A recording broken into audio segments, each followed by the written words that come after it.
Chapitre 18. Juger les autres. Passage à lire, Jacques 4, versets 11 et 12. Voici le 12. Un seul est législateur et juge. C'est celui qui peut sauver et perdre.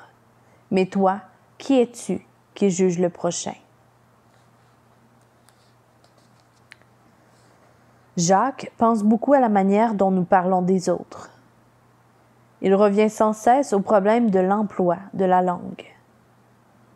Il écrit encore et encore sur l'utilisation pieuse de cette faculté, que ce soit dans la prière, la manifestation de l'amour pour autrui et de la louange de Dieu.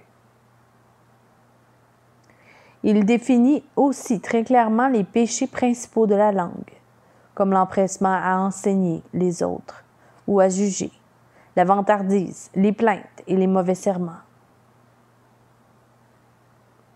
Pour lui, ces choses révèlent l'existence de réalités spirituelles plus profondes et intérieures. Notre parole est souvent une bonne indication de l'état de notre cœur, comme si nous dépensons des efforts considérables pour cacher en parole ce qui se passe dans notre esprit. À terme, même les dissimulateurs et les trompeurs les plus rusés finissent par se révéler tels qu'ils sont en réalité. L'hypocrisie ne supporte pas facilement le passage du temps.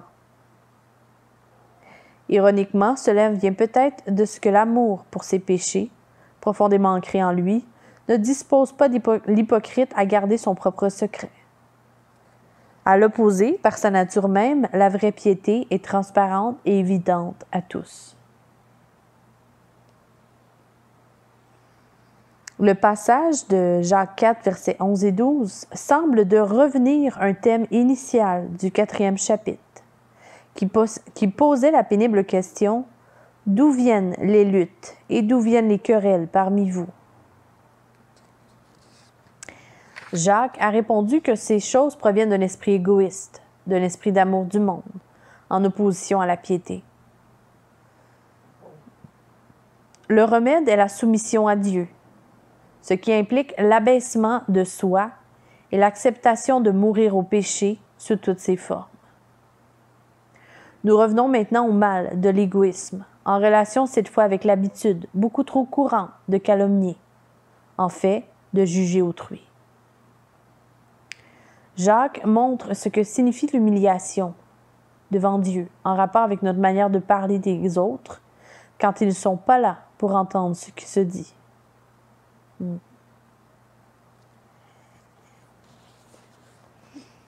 Ne parlez point en mal les uns des autres. Le verbe traduit par parler en mal, katalaleo, signifie parler contre quelqu'un. La version grecque de l'Ancien Testament traduit au IIIe siècle avant notre ère, la Septante, l'emploie dans le psaume 78, verset 19, en référence aux plaintes d'Israël contre Dieu, durant les errances du peuple dans le désert du Sinaï. Il est écrit « Ils parlèrent contre Dieu ». On trouve les substantifs apparentés à 2 Corinthiens 12, verset 20, où Paul exprime ses craintes de trouver des calomnies parmi les chrétiens lors de son arrivée, et en Romains 1, 30, où il inclut les médisants à sa suite à la liste des péchés des hommes perdus.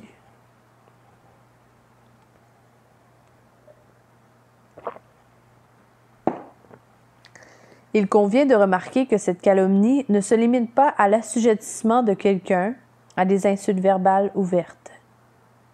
Elle s'étend à toute parole, fausse ou vraie, qui contribue au préjudice d'un autre. C'est ce que la loi appelle la diffamation de caractère et ce que nous qualifions de salir le nom d'autrui ou de ruiner la réputation de quelqu'un.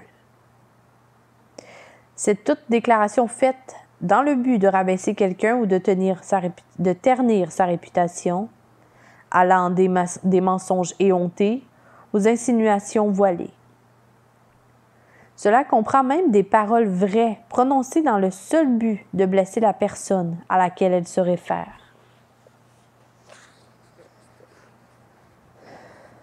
Les mobiles.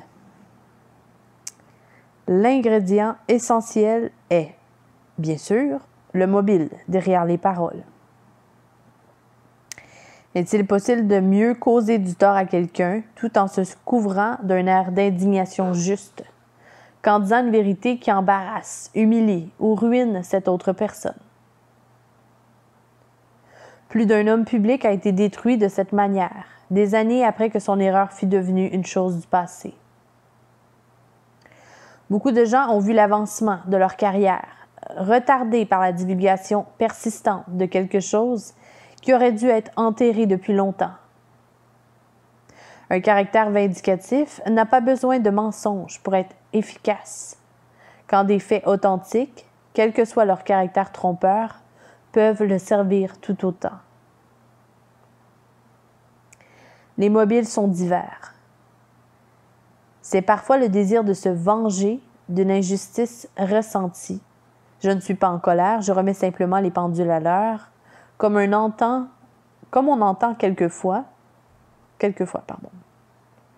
Se venger est la justice de l'individualiste, épris d'un mépris inné pour l'état de droit de l'homme qui n'est satisfait que quand il a lui-même pris les choses en main. Certaines disputes de famille ont duré plusieurs générations, comme des prétendues rivalités traditionnelles, entre des communautés ou des nations entières. Certains semblent déterminés à mener la guerre aux autres, et il existe des nations qui le font même littéralement. D'autres fois, la méchanceté, ce que les Allemands appellent Schadenfreude, le plaisir de voir la détresse d'autrui, pousse les gens à répandre la dissension et les luttes où il n'y en a pas. Le plus souvent, le mobile pour la calomnie est une autoglorification, c'est-à-dire le rabaissement des autres de sorte à paraître sous un jour comparativement meilleur. Il est si facile de marquer des points contre les autres par des apartés hautains, une remarque sarcastique ou une insinuation à double sens. Toutes ces choses infligent une critique nuisible, sans faire courir beaucoup de risques, de se faire coincer ou d'avoir à rendre des comptes pour les accusations sous-entendues, mais uniquement calculées pour s'élever soi-même et rabaisser les autres.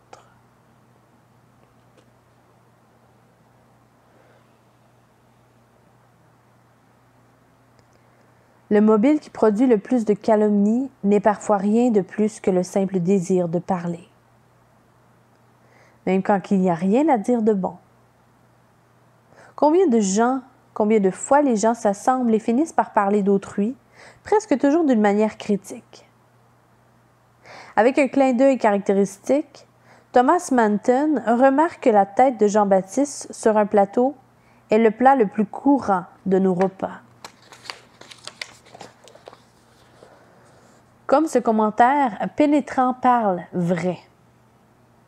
Il est si facile de faire cuire les gens par contumance. Ce peut être un vrai divertissement qu'on présente même sous le couvert de partager sa sagesse et son discernement.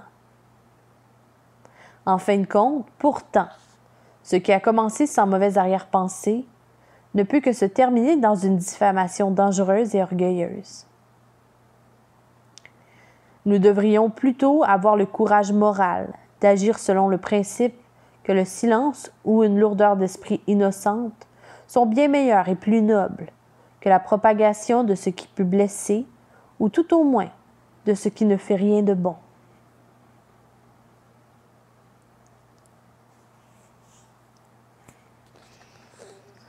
La forme et le contenu.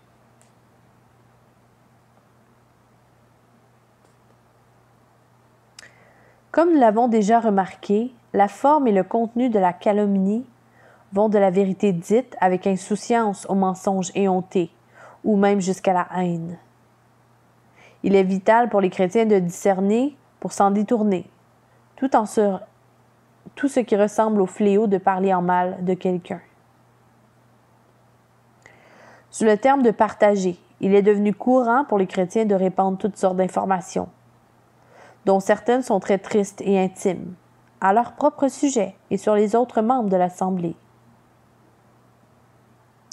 On divisait une communion fraternelle pour le plus intelligente, pour la prière d'intercession.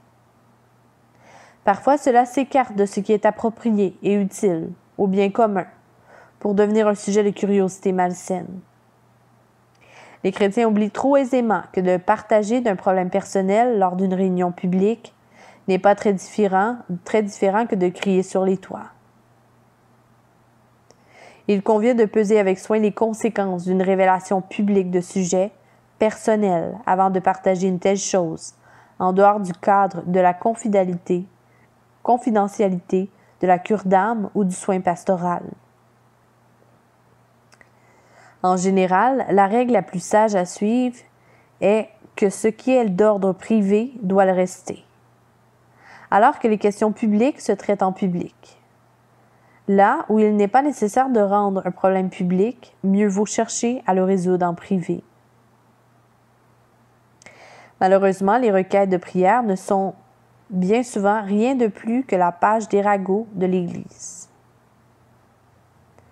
Bien sûr, il y a une place pour partager des questions spécifiques avec toute l'Assemblée de l'Église. Il s'agisse de problèmes nécessitant une solution ou de sujets de louange et de reconnaissance. Ceci ne diminue en rien la bienséance et en réalité la nécessité de protéger le caractère privé de nombreux aspects de la vie et de la pensée personnelle. Cette question est très fréquemment l'affaire du jugement et du discernement spirituel les plus fins. Mais cela ne veut aucunement dire qu'il faille esquiver de tels jugements. Il faut exercer la plus grande sensibilité et sagesse de la part de l'esprit pour éviter que le partage ne devienne une sorte subtile de calomnie.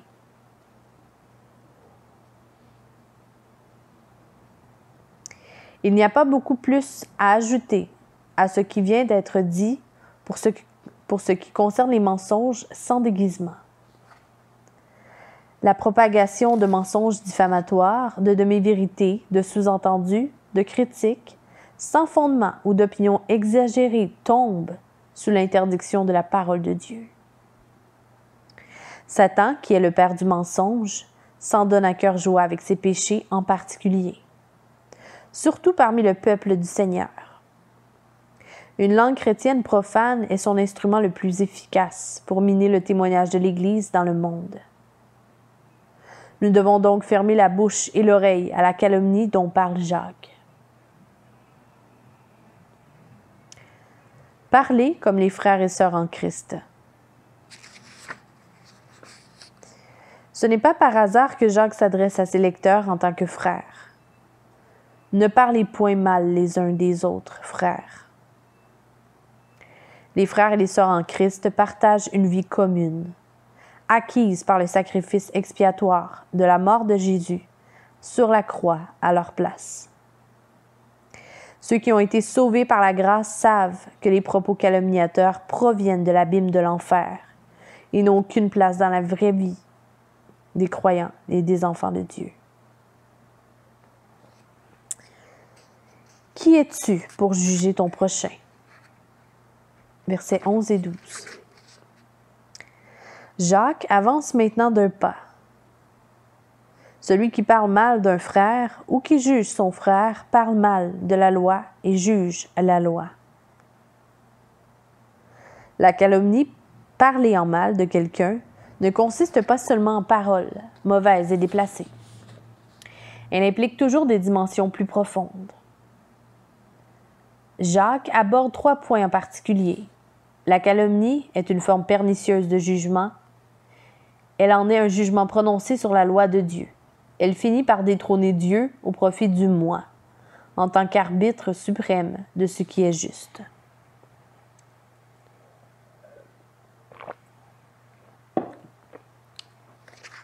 Porter jugement.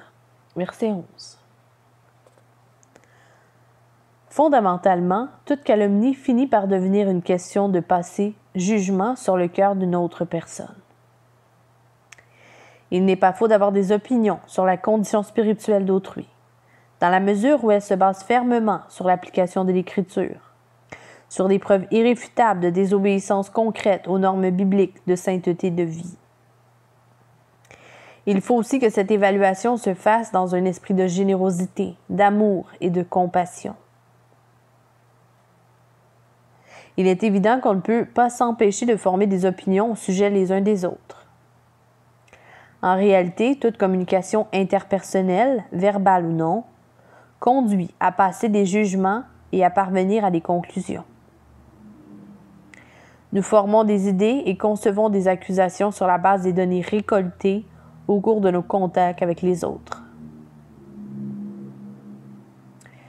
Nous passons donc inévitablement des jugements plusieurs fois par jour sur tous les sujets, y compris les gens. C'est clairement ce dont se compose la sagesse biblique. C'est la raison pour laquelle nous avons besoin de l'Esprit Saint, qui nous conduise dans toute la vérité de la parole de Dieu et nous permet de discerner quelle est la pensée du Seigneur en rapport avec tout l'éventail de nos pensées et de nos actions. Quels sont donc les jugements que Jacques estime mauvais?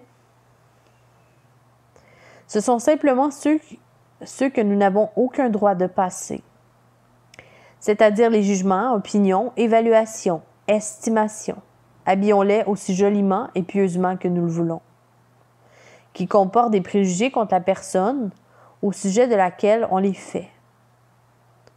Loin d'être assujettis à la loi de Dieu, de tels jugements sont passés sans égard aux principes de la parole, aux obligations d'amour que nous avons envers les autres, et même sans référence aux faits eux-mêmes.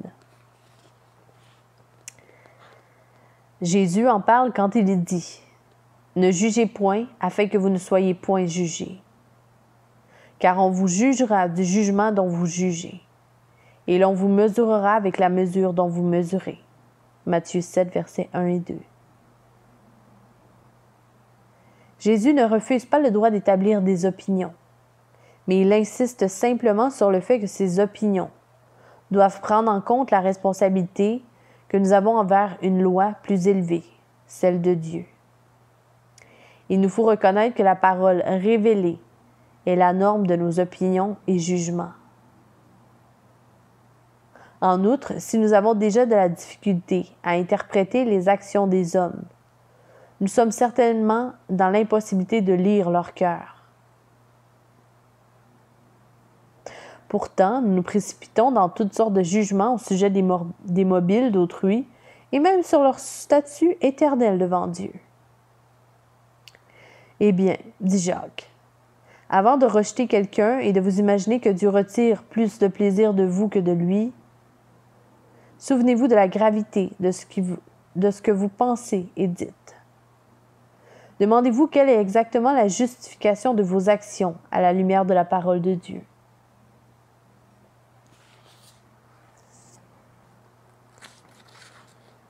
Jugez la loi de Dieu. Juger de manière calomniatrice revient aussi à parler contre la loi et à la juger. Or, si tu juges la loi, tu n'es pas observateur de la loi, mais tu en es juge. Illustrons ceci. Vous estimez que la vitesse appropriée de conduite sur l'autoroute est de 200 km/h et vous décidez de conduire ainsi. Vous ne vous contentez pas de dire que ceux qui ont déterminé la limite de vitesse actuelle sont moins sages et informés que vous, mais vous vous placez en juge de la loi. En effet, celle-ci interdit de conduire au-dessus de 130 km/h, ou toute la vitesse admissible selon votre pays. C'est aussi simple que cela. La loi fonctionne ainsi. Soit vous vous y soumettez, soit vous vous placez au-dessus d'elle. Il en est ainsi avec la loi de Dieu. Si vous ne l'observez pas, vous déclarez qu'elle n'est pas faite pour vous, que vous êtes au-dessus d'elle et que vous n'avez pas la laisser se mêler de votre vie quand vous la rencontrez. Il est très probable que vous ne regardez pas votre attitude sous ce jour. Mais Jacques parle de faits et non de sentiments. Il est possible qu'il pense ici en particulier à la loi royale, à savoir tu aimeras ton prochain comme toi-même. Chapitre 2, verset 8. Vous qui avez une attitude qui justifie de parler contre les autres, vous êtes en réalité en train de nier la loi royale.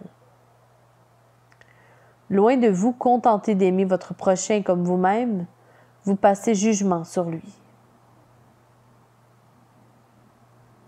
L'apôtre Paul traite ce problème en Romains 14. Certains chrétiens portaient un jugement contre leurs frères au sujet de quelques questions de conscience. Tel homme ne pouvait pas s'abstenir de viande sans qu'on le méprise. Il est vrai que sa conviction, selon laquelle manger de la viande est un péché, donnait une indication de faiblesse dans sa foi. Mais depuis quand les croyants doivent-ils mépriser ceux qui sont plus faibles qu'eux dans la foi?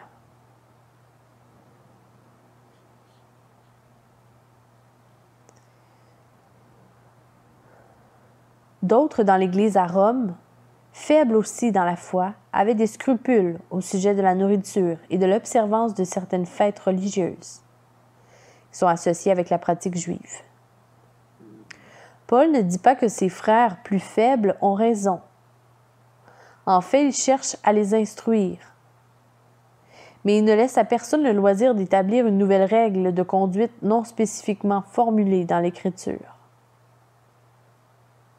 Cette dernière suffit, elle est la norme. La dépasser ou l'écarter revient à juger.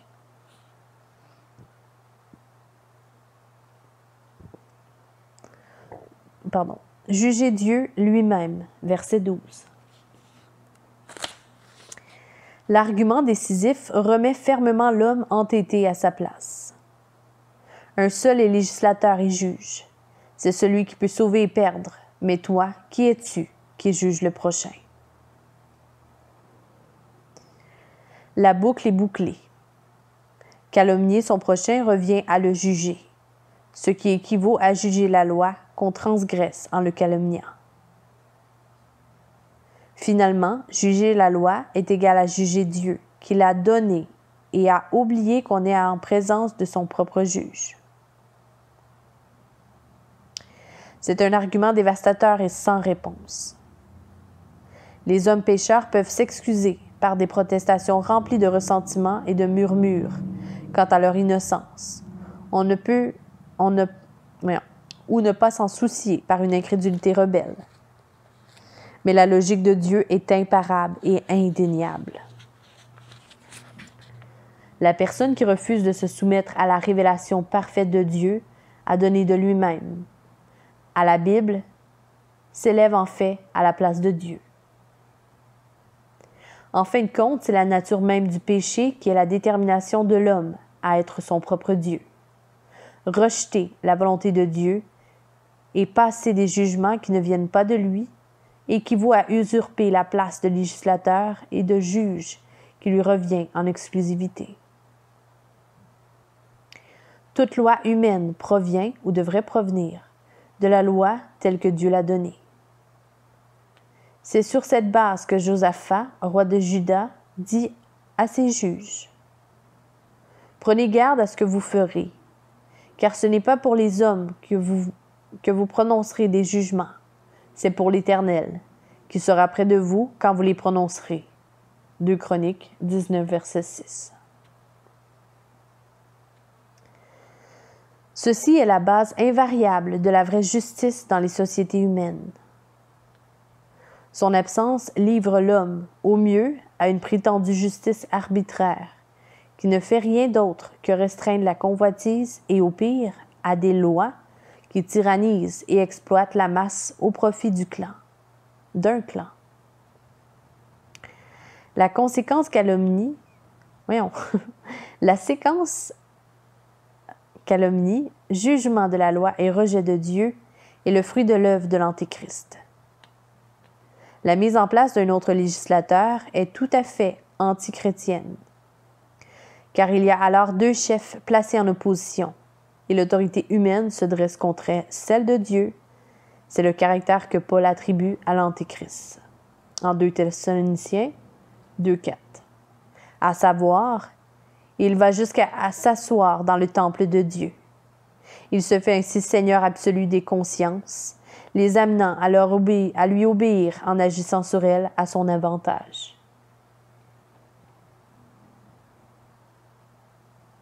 Mais toi, qui es-tu? C'est la réponse cinglante de Dieu. Elle rappelle le plus majestueux des monologues divins rapportés en Job 38 à 42, où le Seigneur enseigne la signification de l'humilité et de la soumission devant le Dieu infini, éternel et immuable. Où étais-tu quand je fondais la terre? Dis-le si tu as de l'intelligence. Avec tout un catalogue de questions imparables, Dieu met l'homme à défi. Cet homme qui, dans son arrogance, obscurcit les desseins de son Créateur divin par des discours sans intelligence. De cette manière, Dieu ne manifeste pas un mépris cruel à l'égard de l'homme pécheur, mais seulement une sainte dérision qui fait ressortir aux yeux de ce dernier sa vraie position devant le Dieu vivant.